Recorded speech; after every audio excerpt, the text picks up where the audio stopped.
Hey, Kyle, it's wonderful here again with another wrestling review. This time it's WWE Smackdown from July 8th, 2022. It is live from Fort Worth, Texas tonight. And wow, I'm not as mad as I would have been if I came on right after SmackDown because I always have to watch Level Up right after SmackDown because it doesn't go straight to video on demand. So I have to watch that immediately after SmackDown. That was a pretty good show. Otherwise, I'd be livid right now. I'll probably start to get livid as we go. But this SmackDown was so bad that it was almost offensive. Now, I've had to think long and hard about my philosophy and what I value in wrestling throughout my entire 30 years of being a fan. And what I've come up with is I don't care about who wins, who loses. I don't care who the champions are. None of that matters to me. I just want to watch a show, be entertained, see a couple good matches, give me some reasons to be excited for these matches, reasons for like the matches to exist and stuff like that. Flesh out a couple storylines for people, have character arcs and stuff like that. That's all I value in wrestling. But like I said, wins and losses, I don't really care. Whoever the champion, I don't care. But this was borderline offensive tonight with the amount of squashes, the embarrassing squashes that they had tonight, including Natalya not getting one bit of offense on a one-legged, not in her gear Ronda and just having to tap out.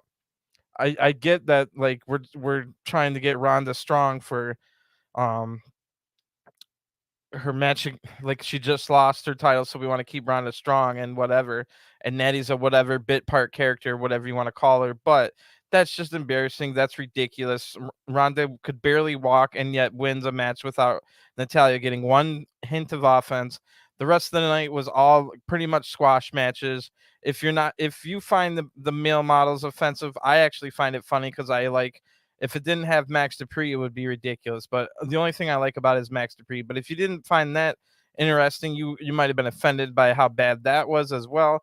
And if you're not interested in Roman Reigns versus Brock Lesnar, which a lot of us aren't, because this is the seventh time they'll be fighting for the title at pay-per-view, um, then the entire first half hour of tonight's 2 hour show wasn't going to be that interesting to you. Sure, it's nice. We got to hear Paul Heyman sell us on the match for about 1 minute. We got to see Roman Reigns.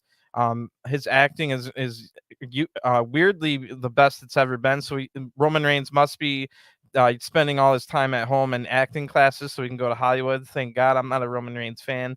And whew, just there was nothing on this show tonight. And then to top it off, we get the main event that's announced at the beginning of the show doesn't even happen. So the same thing that WWE fired, not fired, but caused Naomi and Sasha to finally say enough is enough and walk out is though it was unprofessional for them. We had an advertised main event. So here's WWE just completely swindling you on the main event for tonight. You get like a 1 minute squash match instead with a different competitor than was announced. And it was just a complete night of squashes that actually this show sucked. It was so bad that it was offensive. So let me get a drink.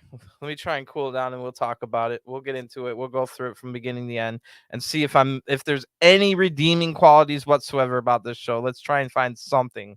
Like I said, I like Max Dupree and I find Max Dupree entertaining, but still I'd rather him be his normal self and being, let me talk to you. Like, oh my gosh. Okay, there was one redeeming thing I can think of right off the bat.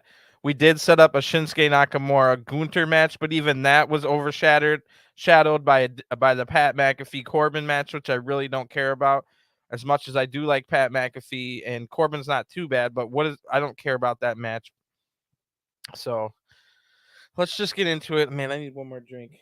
This show really stressed me out. I feel bad for Natty. Like, I'm sure she's okay with it, but just to look like that big of a fool, it's ridiculous. So we start with a recap of Theory's night. So we get to see Theory losing the U.S. title, then winning the briefcase later that same night. And I take a note here. Well, at least Theory has been established because there are some people that only watch SmackDown and don't watch Raw. That does exist. So at least Theory has been on SmackDown before. Remember during the Pat McAfee feud before WrestleMania, I think Theory made at least 2 appearances on SmackDown. So if they only watch SmackDown, they'll at least know who the heck this guy we're watching a recap is. Then when the show gets to Michael Cole, Michael Cole tells us tonight we'll see Liv Morgan, who of course is the new SmackDown Women's Champion.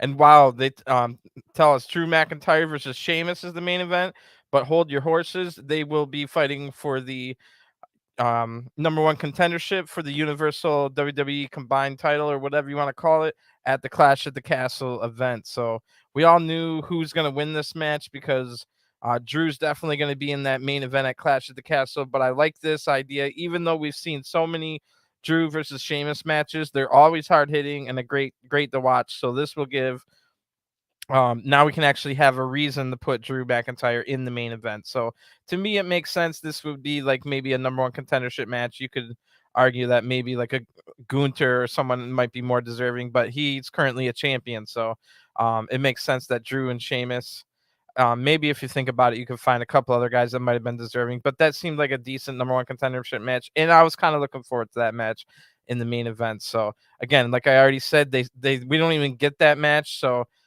screw WWE for like blaming Sasha and Naomi for the exact same thing they pull on a regular basis and pulled yet again tonight by advertising a main event and not even delivering on it.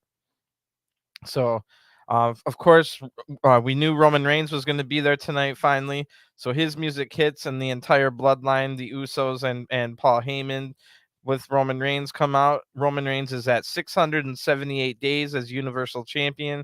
And Cole says 3 weeks from tomorrow at SummerSlam. But that would mean SummerSlam would be taking place. Oh, wait, no, he is right. I was thinking it was Monday. I don't know why, but so it is 3 weeks. SummerSlam's on a Saturday, 3 weeks from tomorrow. And there's a sign right back when Roman gets in the ring. There's a sign behind Roman's head that says, "Spoiler: No Roman match again tonight," which is hilarious because you damn well know there's no Roman match tonight. And Cole says that he was trying to say world title, but he says world tighter, and that was pretty funny. So with Roman Reigns' music still playing, nothing has happened yet. Theory appears on the stage. And he's got a perfect, like, menacing, scheming look on his face. Good job by Theory with the facial there. And we see that, and we go right to an ad break. So absolutely nothing has happened in the first 10 minutes here. We go to commercial already. All we've gotten to see were recaps of things that if you watch the product, you already know, and a bloodline entrance that at this point, it's not very special to me, even though we don't see it every week. The bloodline story hasn't really evolved for a while now, so it's not like it's that entertaining. So we go to an ad break. We got a 1 out of 10 start to Raw for the first 10 minutes. Let's see if it gets any better. Spoiler alert, just like that sign said. No, it does not get better throughout the night. In fact, it just maintains a 1 out of 10. This is a 1 out of 10 SmackDown. I wouldn't throw that around lightly, but this, out of all the bad SmackDowns we've watched in the last calendar year, this might be the worst one. And SmackDown's actually been better. If you've been following along on my reviews, you would know that I think that like 3 out of the last maybe 5 or 6 SmackDowns have been 3 of the best ones all year. So like 3 out of the last 6 or 7 SmackDowns have been much improved. That means that like not all of them, but it's better than where it was before this. But now we are back to like just a drizzling S. Like this was the worst. So let's get back into it. I need another drink. I got the expensive beers thankfully tonight because it will be my birthday when it turns midnight here in an hour and 15 minutes.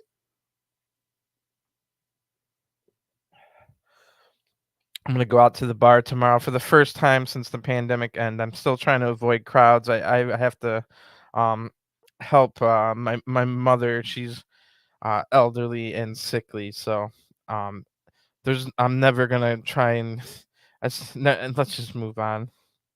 Anyway, but I'm gonna go on an outdoor patio and sit like with only a couple of my friends and stuff. And anyway, when we come back from the break, it looks as if Roman is getting a ton of boos, but I thought it was just like because Theory was still out there. But then no, they are because the announcers say the boos are for Roman, even though I thought it was for Theory, but apparently Theory had left. So these are legit boos for Roman. And yeah, it is confirmed the boos for Roman for when he said, "Acknowledge me," the crowd boos. But there's still a few people that cheer for Roman. It's a split crowd, but a lot more boos than we've heard for Roman in a long time. Then he says basically what Cena's been saying for or what Cena said for a decade of, "Oh, at least I make a noise from the crowd," or whatever. Yeah, yeah. So Roman says, "As long as God wakes me up, I can handle anything." Um, but then says it's a privilege and an honor to see my bloodline family. Then I see my wise man, my special counsel, and he looks like this. And we look over at Paul Heyman, and he's it kind of looked normal to me because he always has that look on his face. But apparently Paul Heyman was supposed to be looking worried. And then Roman says, "What did you guys do to him? What's wrong with the wise man? I smashed them all. You should be confident. Do we have a problem? Don't tell me we're going through this again," alluding with the old Paul Heyman and Brock Lesnar history. So Roman's like laughing and acting super weird, unlike kind of anything we've ever seen from Roman. And that definitely tells me that this is probably the best acting Roman's ever done in his career. That tells me Roman's spending all these days that he's away from WWE in acting classes, getting ready for his Hollywood run.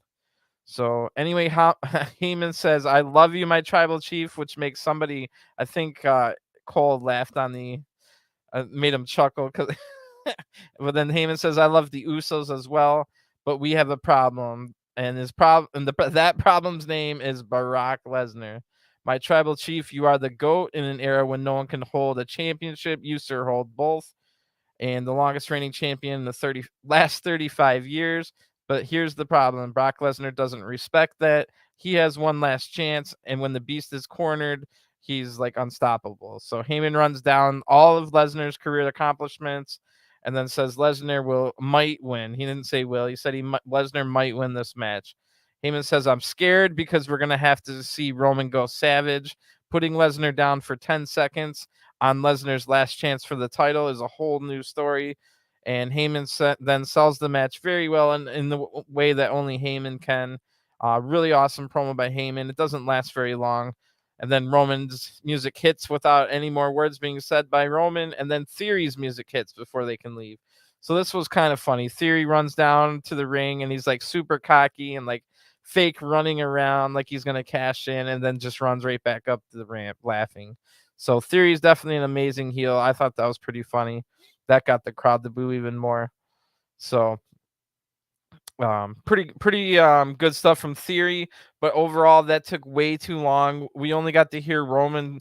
Like I said, Roman, that was the best acting I've ever seen out of him, and it was he was acting real weird, like we've never seen him act before. That was interesting, but it only lasted a couple minutes. Heyman's promo was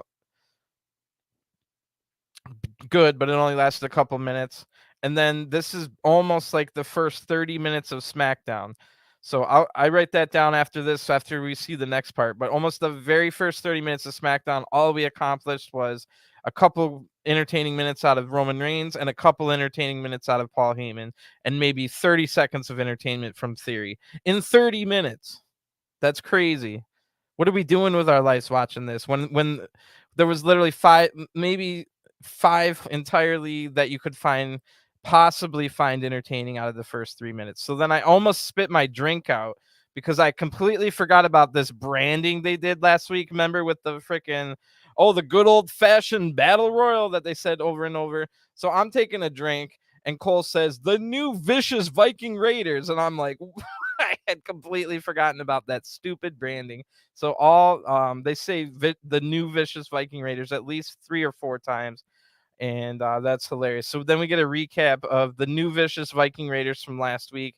They attack the New Day with their new vicious shields, and the new vicious Viking Raiders come out. So we're told after the ad break, they will fight Jinder and Shanky. And bro, what the heck? I thought Jinder and Shanky broke up at least 3 times in the last month. I could forgive them and for like coming back together after like 1 or 2 of them, but I swear it's been 3 occasions now where Jinder and Shanky broke up, and now they're coming out here to fight again. So this SmackDown is just ridiculous. So like I said, by the time this match starts, 1/4 of the show is finished. 30 minutes has passed. All we got in that 30 minutes was a good but short promo from Heyman selling the main event of SummerSlam, and Roman acting really weird but kind of funny at the same time. And then we saw Theory, and we established that Theory won the briefcase, and we saw some recaps and stuff. That's crap. So anyone that's actually already watched the show before, nothing was established yet. So when we come back, Jinder and the skyscraping dancing Shanky, another branding for you. Now Shanky can't just be called Shanky. He has to be called the skyscraping dancing Shanky. Good Lord. It was funny at first, but now it's just like slap your head kind of stuff. It's ridiculous. So the skyscraping dancing Shaky is going to start the match, but Jinder tags right in and is yelling because, of course, they don't get along. They've already broken up the tag team 3 times, but yet here they are. And Ivar starts the match for the new vicious Viking Raiders, but then tags in Eric. They double team Jinder. Somehow the crowd immediately really loudly rallies behind Jinder Mahal, and I'm like, what the heck is going on? But then we see that Shanky has gotten the crowd the clap on the outside. Shanky's dancing around. For a second there, I'm like, wow, this crowd rallied behind Jinder really fast. What the heck? But no, it was Shanky dancing. Jinder can't now. Jinder's looking to tag out, but Shanky's distracted. And Ivar just gets the pin with the 1, 2, 3 immediately after that on a former world champion, just like that. So Shanky now starts to get beat down. But of course, the New Day come out and they're super annoying at the beginning of their promo. I don't know what they were doing. And Kofi then says, you kicked our butts. This leads to more butt jokes. They say, see more butts. And then they shake their butts around and say, thick AF. What the heck's going on? This was crap. They call the new vicious Viking Raiders illiterate and then give them official butt beating tickets. I hated this promo. What's going on tonight? I mean, I'm normally a New Day fan, but I don't like when they were like all about pancakes and stuff like that either. That's just dumb. But the New Day run into the ring and the Viking Raiders just beat them down right away. So they hit a double team on Kofi and leave the ring having beaten down 4 men. 2 of those men are former world champions. One is the current king of the ring, and the other one is 7 foot tall. And the new vicious Viking Raiders just beat them down, who we've seen the Viking Raiders. They weren't new and vicious at the time, but we've seen the Viking Raiders do absolutely nothing on SmackDown for almost a full year now. And now they're beating down with ease 2 former world champions, a king of the ring, the current one, and a 7-footer. It's just ridiculous. Like, they couldn't find a way to build them up slowly at all. They just go from being complete jobbers to coming back as with more face paint and shields, and now they're new and vicious and they can beat everybody. It doesn't make sense. Just make it make sense. That's all I ask for. So it's already like we're already like 40 minutes into the show, and it's only now that I noticed Pat McAfee isn't even on the show. So that's ridiculous that I went that long without noticing. That tells you how little happened in this freaking show. About 35, 40 minutes went by before I noticed Pat McAfee wasn't there. It's Corey Graves instead, and this is Cole says this is because Pat McAfee had this happen to him. And then we see a recap of Corbin taking out Pat McAfee after the Money in the Bank event. I don't know why they just didn't put that on the pay-per-view, but whatever. Now Corbin comes out to do commentary, and Corey's happy to see Corbin. Then all of a sudden, Gunter's new like death metal march hits. I kind of like, out of all the newer ones that Gunter got, this is the 3rd new one that Gunter had. I like this one the best. And we're told it's going to be an open challenge to fight Gunter next. And neither the graphic or the announcers say if it's going to be an open challenge for the IC title, which makes me think it wasn't going to be for the IC title. They just wanted to trick you into thinking it might be. That way, if we don't say whether it was or wasn't, then you know what I mean. But guess what? It was false advertising because we don't even get to see Gunter have a match. What does that sound like? Like the main event. This was like probably one of the most offensive SmackDowns I've ever seen, as far as so many freaking squash matches, so many taking people out without like with ease. People are getting taken out. World champions, former women's champions, just taken out with ease. And now you've got a main event that's advertised. You don't get to see it. You get an advertised Gunter match. You don't get to see it. This was the most offensive SmackDown I've ever seen. And I've told you guys before, I don't care who wins or loses matches. I don't even care who's the champion. I'm 36 years old and I've been watching this for a long time. I've had it beaten out of me where I used to cheer who I wanted to win matches and who I wanted to be champion, but I don't care about that. I just want entertainment. I want stuff to make sense. Give me something that makes sense. But all these squash matches don't make sense. And then you're advertising things that don't even happen. So it was just a ridiculous night. When we come back from the ad break, on the microphone is Ludwig Kaiser. Usually I like his stuff, but this promo absolutely sucks. Usually Ludwig Kaiser's good, but basically he says a lot just to say there's an open challenge. And Gunter then gets a what chant on every word he says, which was unfortunate. And I don't even really know what Gunter said either, but he didn't say much of note. Shinsuke Nakamura's music now hits. Now I get a little bit excited because, wow, first of all, Shinsuke versus Gunter sounds amazing. And second of all, Happy Corbin goes absolutely crazy and yells and starts dancing on the table exactly like Pat McAfee always does. Corey Graves even gets on the table and dances around too. This was actually pretty funny. And it definitely shows how crazy Pat actually looks if you think about it when he does all that. So that was actually funny. Going back in the ring, Shinsuke has the mic and says, "Since you don't want to accept me, then how about Kaiser and I challenge you to a match?" So I'm guessing when Corbin or Gunter was getting all those what chants, he must have said, "You have to be worthy to get a shot at the Intercontinental title" or something along those lines. So we go to an ad break, and it's not even going to be a Gunter match. False advertising yet again. Unprofessional, as they would tell Naomi and Sasha, right? Anyway, after the ad break, when the match first starts, Cole brings up how Corbin hated Shinsuke for stealing his crown. Corbin comes back right away and says, "And look at me now, I'm happy." So that was a good response. They must have thought that one through beforehand. And Shinsuke's in control when we come back from the break. The match is already in progress. He hits some big kicks on Kaiser. Kaiser's already in trouble. Corbin's pretty funny on commentary and talks about football a lot, which I liked, but a lot of the WWE nerds that hate sports are going to cry about that for sure.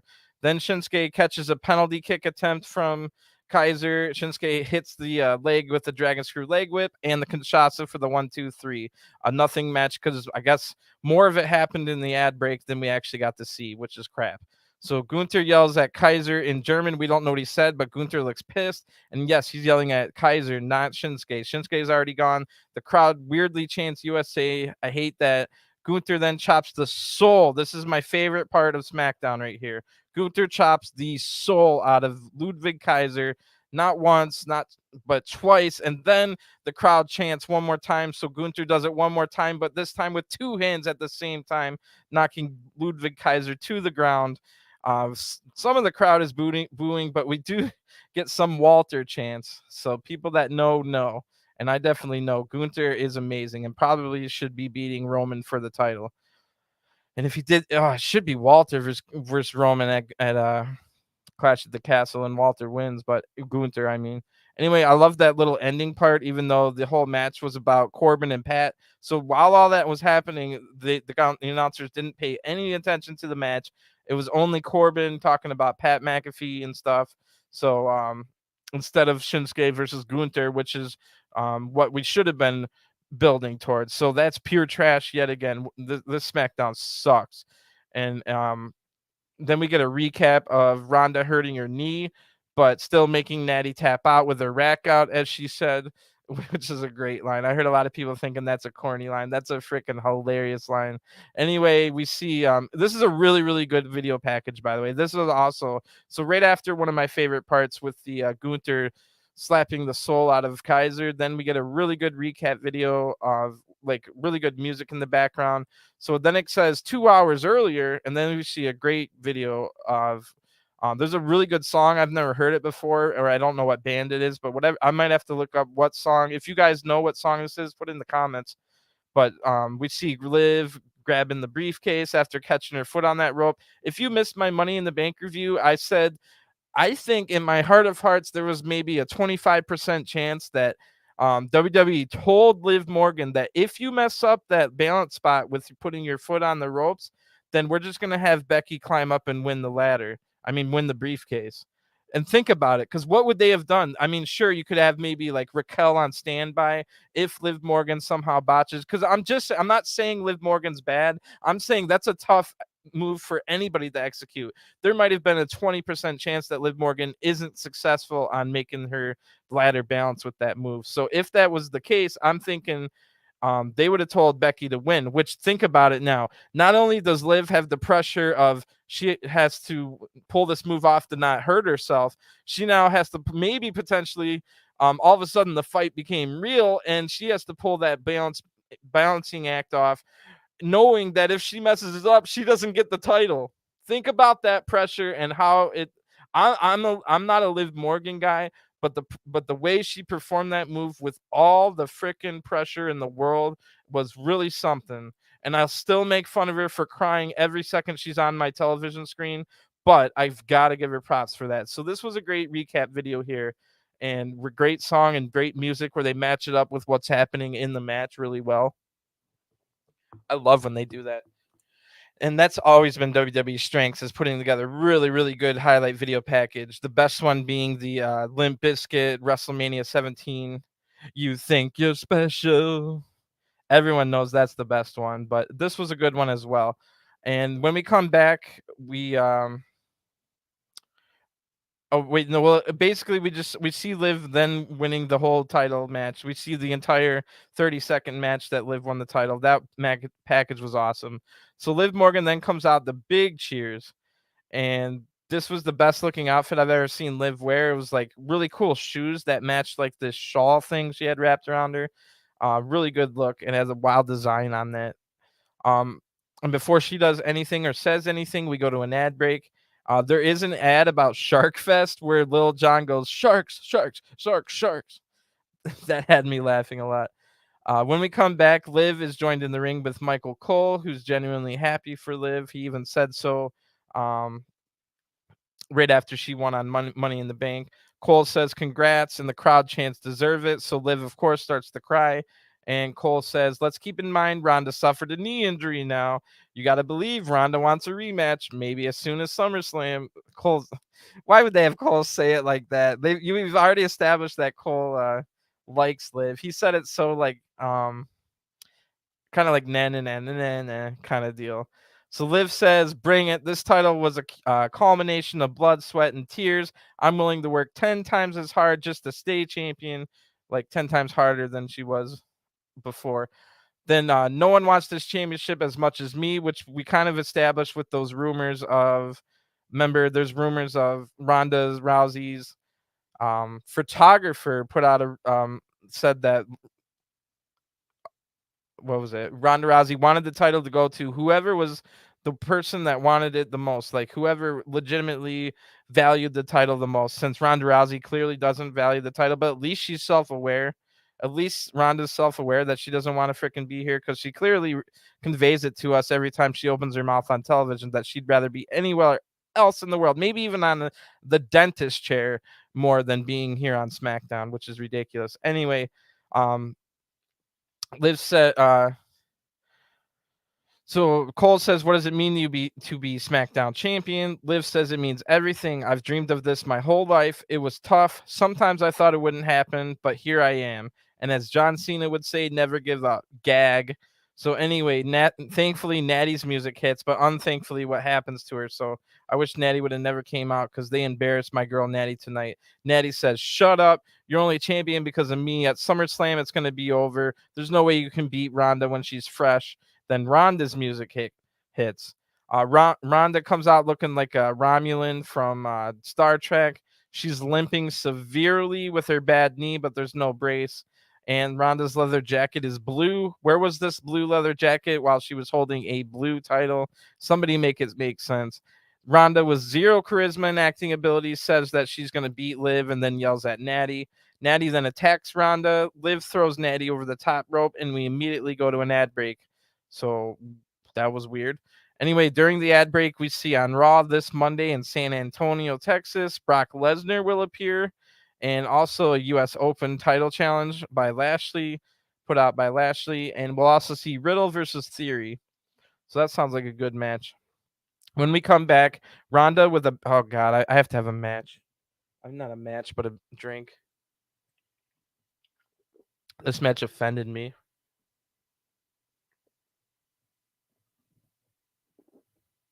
And I swear to you, not only do wins and losses, I don't care who wins and loses matches anymore. I don't even care who's champion anymore. I'm a jaded 30-something-year-old fan. But this was offensive. I hated it. So mind you, Ronda Rousey was severely limping her way to the ring. Ronda Rousey doesn't have her ring gear on. Natalya does. Natalya isn't limping whatsoever. So here we go. When we come back, Ronda with a bad knee, not in her ring gear, will fight Natalya. Ronda starts the match attacking Natty's knee. Natalya runs away. Ronda does some convincing looking limps. Good method acting. She might not be able to act on her talking, but Ronda can act with her limping here. That was really good. Anyway, Ronda catches Natty, eventually hits some strikes, again attacking the knee. Then Ronda, they say slams, but she kind of lightly dropped Natty on the apron. Then weirdly locked an ankle lock on the apron and had the break before the 5 count of the referee. Now back in the ring, Ronda locks the ankle lock in, but then hits a gut wrench suplex instead, right out of it. Natty gets put right back into the ankle lock, leg vine, tap out. What the heck did I just watch? I don't care about wins and losses, like I said. I don't care who are champions. I don't even care about that stuff. I just want to watch entertaining things. But what I have a problem with is when people are made to look this bad. Ronda could barely walk. She wasn't in her gear, and Natty loses without getting not one single offensive move in. That's crap. That's BS. I'm just gonna quickly move on because I don't even want to freaking talk about it anymore. But that is crap. I feel bad for Natty. I know she's just doing her job and she's probably fine with it, and just went out and had TGI Fridays with Ronda and had a couple drinks after the match and laughed it off. But man, they made Natty look like a piece of garbage. How are we ever supposed to expect Natty to win a match? How are you going to convince me that Natty can ever win a match against anyone else? Ronda couldn't even walk. So in the back, Drew McIntyre says Clash at the Castle is going to be huge. Whoever the champion is, whether it's Roman, Brock, or Theory, I will beat them. And whoever it's tonight I will beat Sheamus, which is a lie. Drew then says he knows Butch and Ridge Holland will try to interfere, but a Claymore is all I need. So yes, fine. Maybe the only thing that can watch that bad taste of the Natty's burial is the Maximum Male Models next. It will be the 2022 tennis collection. Now, again, the whole premise of this Maximum Male Models thing is stupid. I agree with that. But Max Dupri is amazing. And when what he did last week was pretty funny. So let's see if he can replicate it here. And I don't think it was quite as funny as last week. Maybe it was because Pat McAfee wasn't here to sell it with him. But it still was interesting. So the crew's setting up a runway and we go to a break. When we come back, Max Dupri says not only was last week a smashing success, but we also blew up social media. And then first up is a man whose looks will serve your inner desires. Then Mace, formerly known as Mace, comes out. He's got short shorts and a tennis polo with a cardigan and a tennis racket. But again, Max is pretty hilarious with his narrator voice as he narrates everything. Like, look at the striations, and it's very reminiscent of how hilarious Bobby Heenan was when the Narcissist debuted. So pretty much that stuff. And I noticed that the Maximum Male Models music kind of sounds like shots. And we get a picture in picture of Max reading the narration, so we get to look at his face. And Max is definitely trying to hold back from laughing because it's so ridiculous, the things he's saying. So next we get Mansoor, formerly known as Mansoor, who's looking jacked. He's been putting on tons of muscle, and he's got. We're told that Mansoor has a long stroke to his tennis game, which is I don't know. That's definitely more funny than the stupid butt jokes earlier from the New Day. So Corey says at the end of this that he's going to apply for the Maximum Male Models because Max Dupri said, if you want to apply, here's the website to apply. But if you don't have a body like Mansoor and Mace, then you won't make the cut. And then Corey Graves says he wants to join. So then we get a recap of earlier Theory running around, teasing the cash in. Like I said, that was actually pretty funny, Theory running around. Now in the back, Kayla's with Theory, and that's what he was doing earlier. Theory says he wanted to just let Roman know that I'm always watching. Theory has a new T-shirt. It's him like in cartoon form taking a selfie. Pretty cool looking shirt. Theory then leaves, and Madcap Moss walks in and says something about the briefcase being pretty big, but it could still fit in Theory's mouth. That was awkward. I didn't like it. And so that does end up being a match for next week. So let's pause right here. Now, let me know in the comments what you think, because we have yet to establish the rules of the briefcase this year, have we? What happens when, like, let's just hypothetically say Roman beats Brock and Theory beats Roman. Does Theory get both titles? Does Theory get to choose which one of the two titles he gets? Does he only get one? Does he get both? So keep that in the back of your mind. We have not yet really established the rules for the Money in the Bank briefcase this year, because in past years, of course, it was you get to choose either the WWE title or the Universal title, but those titles were held by different men. So if Theory cashes in successfully, does he only get one title or does he get two? And we haven't established that yet. So that's something we're going to have to keep in the back of our minds as we go forward. So this next segment's pretty weird. I didn't expect this, but I'm all right with it. At least it's that she should be a heel. So let's get into it. Aliyah comes out, and we're told right after the commercial break, it will be Aliyah and Lacey Evans, a weird team for sure, teaming up against Shotzi and Shayna Baszler, which we have seen those two team before, and might confirm that maybe Shayna Baszler and Natalya are done being a team. And why would Shayna Baszler want anything to do with Natalya after she couldn't even get one offensive move on a severely injured, not in her gear Ronda? I'll never live that down. So anyway, we have to see Lacey's super creepy nightmare fuel. It's my birthday tomorrow, and I'm gonna wake up with nightmares because I had to see Lacey Evans' stupid CGI version of herself.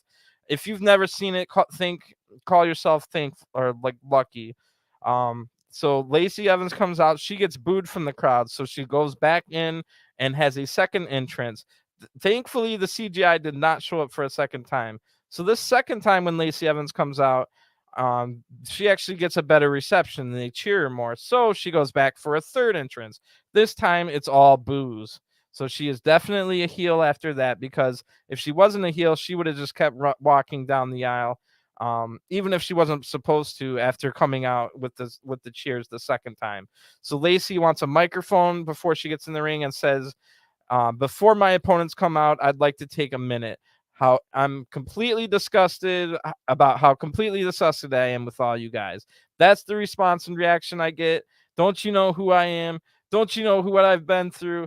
I know you know what I've been through because I poured my heart out to you on live TV. She then says a bunch more. It's really just Lacey complaining, and she calls the crowd fat without having to use the word fat. And then the crowd was booing the entire time. Now they're chanting, "You suck." And Lacey finishes by saying, "Every single one of you can go to hell." So there is no doubt that Lacey Evans is a heel, which is a good thing. I mean, she defends putting her daughter in blackface. So I don't want her to be a baby face. I don't care how many things you've been through in your life. That doesn't excuse you for being a bad person. So anyway, Lacey Evans is definitely a heel. She turns to leave, but Aliyah was in the ring the whole time. She tries to stop Lacey from leaving because Aliyah's like, "We got a tag match next." Lacey just turns around, hits Aliyah, knocks her out with the women's right, which women don't have any rights anymore. So that's an awkward move, and then leaves. So that's awkward. But at least Lacey Evans isn't going to be a baby face. Anyway, let's just move on from that before I get myself in trouble. I guess that women's tag match got canceled because the Usos music's just hit. So we got, is that a third? So that, are you kidding me? I forgot about that. This is how offensive this SmackDown was. It was nothing but squash matches, and not one, not two, but three matches that were advertised did not be delivered. We were pretty much promised a Gunter match. Didn't happen. We were promised to see this women's tag match. Didn't even start. And then we were promised a main event that we didn't get. F you, SmackDown. F you, Vince McMahon. I can't. I thought it was only 2 that they announced, but yes, it was 3. Oh my gosh. So anyway, the Usos come out and we're told it's going to be Usos versus Los Lotharios, which is kind of weird. I looked at the clock. There wasn't much time left in SmackDown, so that should have told me right then and there that we weren't getting the main event. But I still had my hopes. So, well, I not really hopes because I already knew it was going to be a crap main event because it was going to have to be rushed. So here comes the Usos, and we go to ad break. When we come back, that match is already well in progress, and since we this match starts with 15 minutes left in the broadcast. So anyway, Los Lotharios throw the Usos out of the ring, and Hal takes his like pants off. I know that sounds weird, but you know what I mean if you know. And then they do their pose. So at least Los Lotharios got a tiny bit of offense, unlike Natalya. That would have been nice, right? Couldn't she at least got one punch in? Jay's now in the ring and hits an alley-oop to Humberto, who never recovers from this. Jimmy takes out Angel on the outside. Super kick to Humberto. 1D on Humberto. And with the super quick squash match, the Usos win. So, like I said, unlike Natty, who didn't get one bit of offense in, Los Lotharios at least got to stand tall and do their pose for a second. Kayla now is in the ring. She asks the Usos about Montez Ford's shoulder being up, remember, which I hated. I loved that match, but I wanted that to be conclusive. So immediately after we saw a really good match, it has to be inconclusive and we have to have another one. F you again. These guys, man. Kayla weirdly says after we see the replay of the shoulders being up that the Usos cheated, which is clearly not correct. That's dumb. Why did they have to make Kayla look dumb by saying that? That's completely dumb. Of course they didn't cheat. Anyway. The Usos say, does it look like we need to cheat? That's not on us. That's on the referee. So the heels here telling the truth. Why again? Why do we? Anyway. Kayla says that there's going to be a special guest referee at SummerSlam. And the Usos said, well, that's fine, depending on who the ref is. And before we can talk any further, Drew McIntyre music hits. And you might be thinking, oh, Drew's just coming out for the main event. He's not the ref. Yeah, Drew's going to be the ref. Drew's 100% going to be the referee at SummerSlam because Drew will 100% be the number one contender for the next pay-per-view after that against the Usos' cousins, Roman. So I guarantee you that Drew McIntyre will be the special ref at SummerSlam in the Usos versus Street Profits match. And this will set up some more tension between Roman and Drew going into their Clash at the Castle match. So Drew and Sheamus is up next. And when we go to an ad break, there's only 10 minutes left in SmackDown. So I still, even at this point, I didn't think that they were gonna not give us the main event that but I should have known. We're also told next week on SmackDown will be Madcap Moss versus Theory. I mean, I guess that's all right. It's a fresh matchup at least, so we'll see how that goes. So Sheamus makes his entrance now. There's 7 minutes left in the show. Sheamus says he's sick. He's fake coughing. He can't compete unless he's tested. So Butch will take his spot. It won't be for the number one contendership.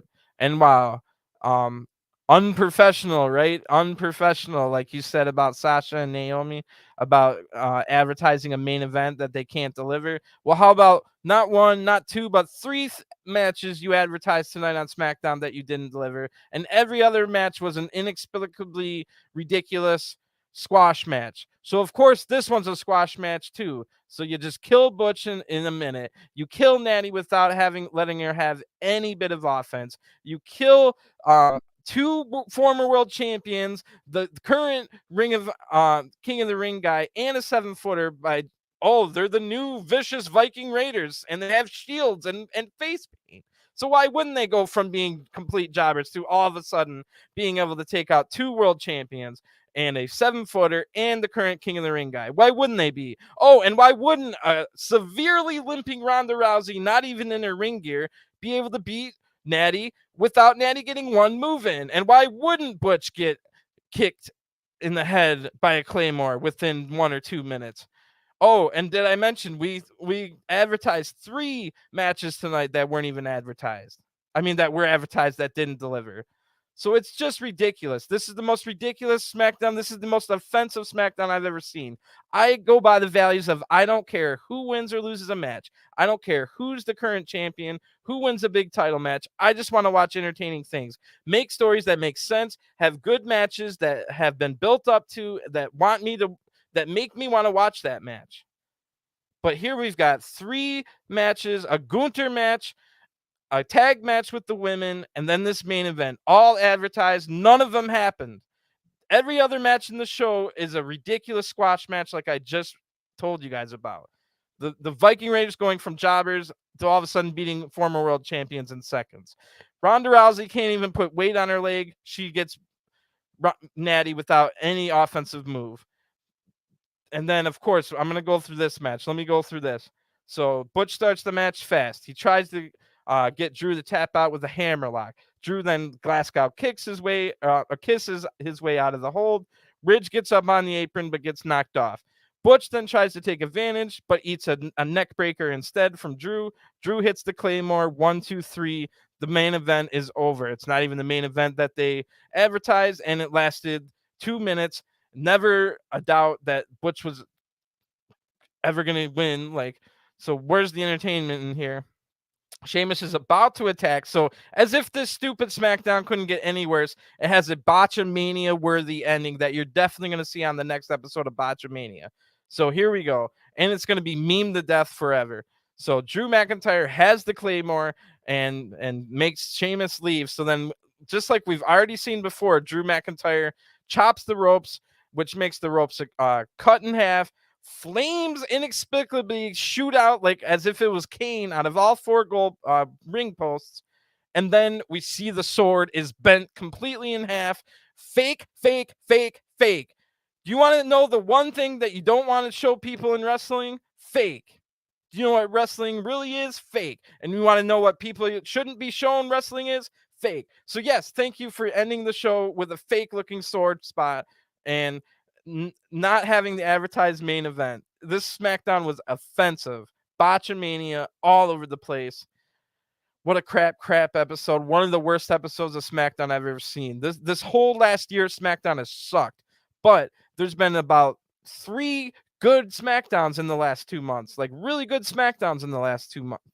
And that I had hope. But now we've got the worst SmackDown I've ever seen. And if this is any indication of how bad the build for SummerSlam is, just wake me up in August. This was crap.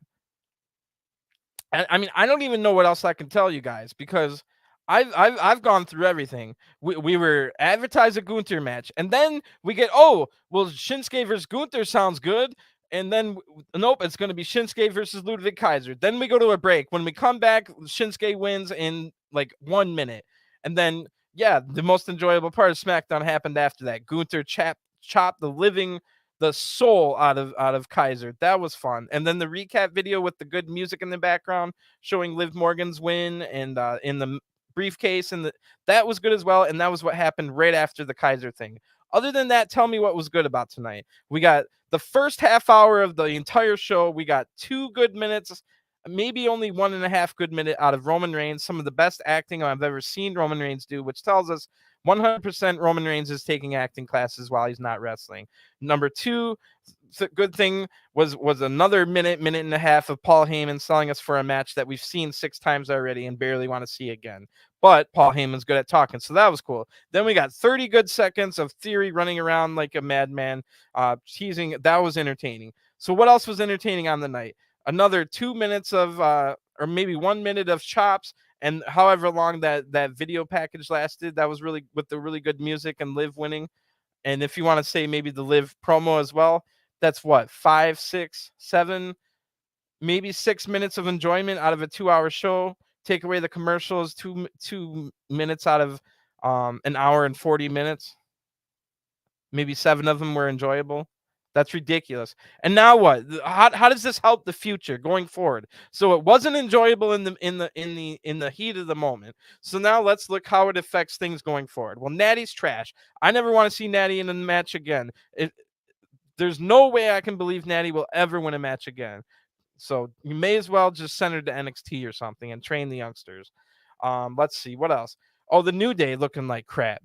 Jinder Of course, he's got nowhere to go. He was already at the bottom, but they established he's crap too. Shanky, they could have tried something with him, but he just gets beat up. And then what else did we have? We could have sold ourselves on this Shinsuke Gunter match and promoted that as something big going up. But no, during that tiny little match between Kaiser and Shinsuke, we talked about freaking Pat McAfee versus Corbin the entire time. Which who really wants to see that match? I love when Pat McAfee cuts a promo, but who really wants to see that match at SummerSlam? So we also got like I said, the Liv Morgan's promo was fine, and other than that, nothing. There was nothing on this show. If you don't like Max Dupri as much as I do, then you even hated that segment, and that segment was corny and even though I like Max Dupri, it's not like this was evolved from anything we saw last week. This was the exact same thing we already saw last week, which means it's not enjoyable. I could watch the best movie ever. If I just watched the best movie and I rate it as my favorite movie of all time, guess what? I never go back and watch it. I don't watch things twice. I don't have so I know some people are different, but even if it's my favorite movie of all time, I'm not going to go back and watch it. Maybe I will after 20 years, but I'm talking like 20 years. So it's not like I enjoyed that because it was the exact same segment of the Maximum Male Models we saw last week, which I loved. I laughed all the way through last week's Male Models segment. But this week was the exact same thing. Tell me what was different other than the outfits and maybe a couple words mixed around. So I didn't enjoy that at all. We set up Theory versus Madcap Moss. Is anybody truly excited about that? Like I said, at least it's a fresh segment. And I did like what I said. I did like that we established Lacey Evans as a heel. She should be a heel. Like I said, she defends blackface on her daughter. So sounds like a heel to me. Sounds like someone I want to boo. So that at least was good. But again, during that whole segment, we had an advertised match. We were advertised to see Shotzi and Shayna Baszler. Never saw them once on this show. Ridiculous. So there's a couple of good things to look forward to for SummerSlam, but even like the Usos and the Street Profits, I loved their match from Money in the Bank, but am I really wanting to see them fight again?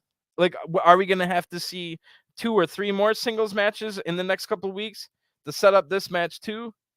So even that one, I'm not that crazy about. Theory versus Lashley, that's just a rematch from last week. I mean, last Money in the Bank. So what else we got? Corbin versus Pat. Does that excite people? It might be fine, but it doesn't excite me. Roman versus Brock in the main event. Sure, it's a last man standing match, but we've seen them in the pay-per-view 6 other times already for the title. So I'm not looking forward to that either. We got the looming briefcase over that match.